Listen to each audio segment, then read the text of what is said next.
अस्सलाम वालेकुम, welcome back to my channel Shahzain Yasir. मैं इस टाइम पे जापान में हूँ और मुझे आज 6 डे है जापान में। और मेरे बहुत से क्लाइंट्स, मेरे दोस्त में से ये पूछे थे यार जापान का विजिट वीज़ा कैसे अप्लाई करते हैं, इसकी रिक्वायरमेंट्स क्या है, इसकी अपॉइंटमेंट कैसे लेनी है, इसकी वीज़ा फ़ी क्या है, इसका प्रोसेसिंग टाइम क्या है।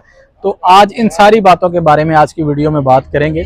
तो सबसे पहले आपको प्रोसीजर बताता चलूँ कि सबसे पहले आपने अपॉइंटमेंट लेनी है जापान विजिट वीज़ा अप्लाई करने के लिए। जापान की अपॉइंटमेंट यहाँ आप इस्लामाबाद से ले सकते हैं या कराची से ले सकते हैं। इसके अलावा पाकिस्तान में आप कहीं से जापान का विजिट वीज़ा अप्लाई नहीं कर सकते। तो इसकी ऑनलाइन अपॉइंटमेंट आप खुद से भी बुक कर सकते हैं। स्लॉट्स थोड़ी कम आती हैं, लेकिन अगर आप रेगुलर चेक करते रहेंगे तो आपको अपॉइंटमेंट मिल जाएगी। अदरवाइज आप किसी भी एजेंट से अपॉइंटमेंट बाय कर सकते हैं। अपॉइंटमेंट का रेट ऑलमोस्ट 10 से 15 हज़ार के दरमियान में चल रहा है। और अगर आप खुद से बुक करते हैं अपॉइंटमेंट जापान की, तो उसके जो चार्जेस आप अपने कार्ड से पे करते हैं वो ऑलमोस्ट 3500 से लेके 4000 रुपये तक है। तो ये आप इजीली अपने कार्ड से पे करके भी अपॉइंटमेंट बुक कर सकते हैं। तो अपॉइंटमेंट बुक करने के बाद आपने अपनी फाइल जो है पूरी जाके सबमिट करवानी होती है जेरीज में। बीएसएफ ग्लोबल बेसिकली इसको डील करता है। और अब फाइल में क्या क्या चीज़ें इंपॉर्टेंट है, सबसे पहले बात करें बैंक स्टेटमेंट की कि लास्ट 3 मंथ्स की आपको बैंक स्टेटमेंट रिक्वायर्ड होती है। और जिसका क्लोजिंग बैलेंस एटलीस्ट, अगर बहुत कम भी है तो एटलीस्ट 10 लाख होना चाहिए। 10 लाख या इससे ज़्यादा अगर होगा तो उससे आपकी बैंक स्टेटमेंट अच्छी कंसिडर होगी। तो 3 मंथ्स की बैंक स्टेटमेंट रिक्वायर्ड है, ना 4 मंथ्स की ना 5 की, जस्ट 3 मंथ्स की बैंक स्टेटमेंट लगानी है। इसके अलावा बाकी अगर आप बिजनेस कर रहे हैं तो बिजनेस के डॉक्यूमेंट्स आपने अटैच करने हैं, टैक्स रिटर्न आपने अटैच करने हैं। और सबसे जो अच्छी बात है जापान के विजिट वीज़ा के लिए, टैक्स रिटर्न जो है वो आपकी बैंक स्टेटमेंट के साथ मैच ना भी हो तो आपका विजिट वीज़ा अप्रूव हो जाता है। लेकिन आपकी बैंक स्टेटमेंट का जो क्लोजिंग बैलेंस है बेसिकली आपके अकाउंट का, वो अच्छा होना चाहिए। इसके अलावा जो बाकी डॉक्यूमेंट्स हैं बिजनेस के, उसमें आपका एनटीएन हो सकता है, आपका एफबीआर का रजिस्ट्रेशन सर्टिफिकेट हो सकता है। और अगर आपने चैम्बर में रजिस्टर्ड करवाया हो तो चैम्बर के डॉक्यूमेंट्स भी आप अटैच कर सकते हैं। और अगर आप जॉब करते हैं तो जॉब से रिलेटेड 3 डॉक्यूमेंट्स आपने अटैच करने हैं। एक आपका एम्प्लॉयमेंट लेटर, दूसरा आपका एनओसी फ्रॉम कंपनी, और थर्ड आपका पे स्लिप। पे स्लिप आपने लास्ट 3 मंथ्स की अटैच करनी होती है। इसके अलावा बाकी जितने भी डॉक्यूमेंट्स हैं उसमें आपका पासपोर्ट है, सीएनआईसी है, एफआरसी है। एफआरसी के लिए इंपॉर्टेंट ये है कि एफआरसी आपका 3 मंथ से ज़्यादा पुराना नहीं होना चाहिए। जब भी आपने विजिट वीज़ा अप्लाई करना है जापान का तो एफआरसी बेहतर ये है कि आप अपडेटेड ले लें। बाकी जो डॉक्यूमेंट्स हैं आपने इनकी कलर्ड फोटो कॉपीज करवा के एक फाइल में कंपाइल करके ये आपने जाके जमा करवाना होता है। अगर आप विजिट वीज़ा खुद से अप्लाई कर रहे हैं तो कुछ चीज़ें आपको खुद से प्रिपेयर करनी पड़ेंगी, जिसमें सबसे पहले आपकी वीज़ा एप्लीकेशन है। आपका एक अच्छा सा कवर लेटर होना चाहिए जिसमें आपने डिटेल सारी लिखनी है, अपने बारे में भी, अपने ट्रैवल प्लान के बारे में भी, और अपनी इंटेंशंस और अपनी स्ट्रॉन्ग टाइज के बारे में कि मैं वापस क्यों आऊँगा। इसके बाद आपका जो day to day travel plan है, आपकी होटल बुकिंग है, फ्लाइट रिजर्वेशन है। और जो ट्रैवल इंश्योरेंस है वो बिल्कुल अटैच नहीं होती, ना इसकी ज़रूरत होती है, ना जायरीज वाले आपसे मांगते हैं।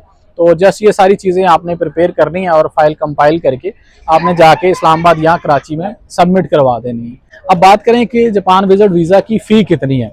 जापान विजिट वीज़ा की कोई वीज़ा फीस नहीं है। जायरीज सिर्फ अपने चार्जेस आपसे लेता है। जब आप अपॉइंटमेंट बुक करते हैं तो वो जो 3500 या 4000 रुपये आप पे करते हैं, जस्ट वही चार्जेस हैं। उसके अलावा आपने अपॉइंटमेंट डे पे जाके कोई चार्जेस पे नहीं करने, क्योंकि मोस्टली लोग जो जैसे पूरे पंजाब से जाते हैं इस्लामाबाद में, तो आपको एक कोरियर सर्विस की अपॉर्चुनिटी होती है। एक सर्विस आपको देते हैं कि अगर आप पासपोर्ट अपना नहीं कलेक्ट कर सकते तो आप कोरियर सर्विस ले सकते हैं, ताकि जो आपका पासपोर्ट है वो आपके एड्रेस पे आपको मिल जाएगा।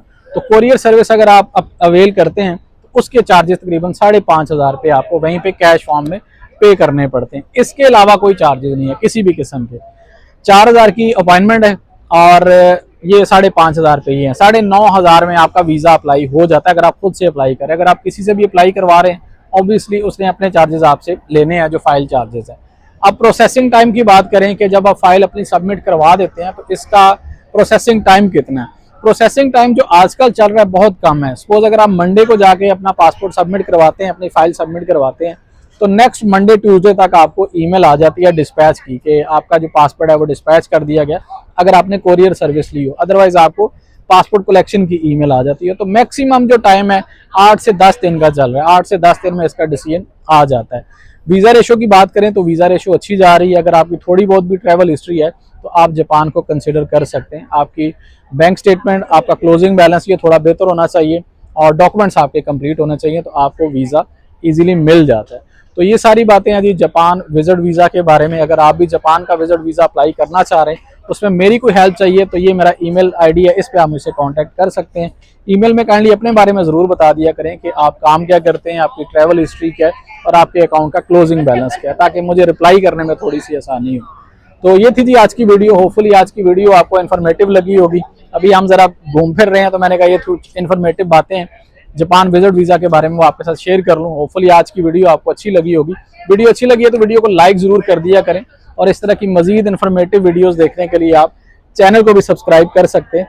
मेरा ख्याल है कि ये जगह जो है फ़ोटोज़ बनाने के लिए ज़्यादा है। इमरान से ज़रा पीछे तक लोग वेट कर रहे हैं कि मैं जगह छोड़ूँ और वो यहाँ पे आके फ़ोटोज़ बनवा लें। तो मिलते हैं जी नेक्स्ट वीडियो में, तब तक के लिए अल्लाह हाफिज़। अब बाकी लोगों को देते हैं जगह यहाँ पे फ़ोटोज़ बनाने के लिए।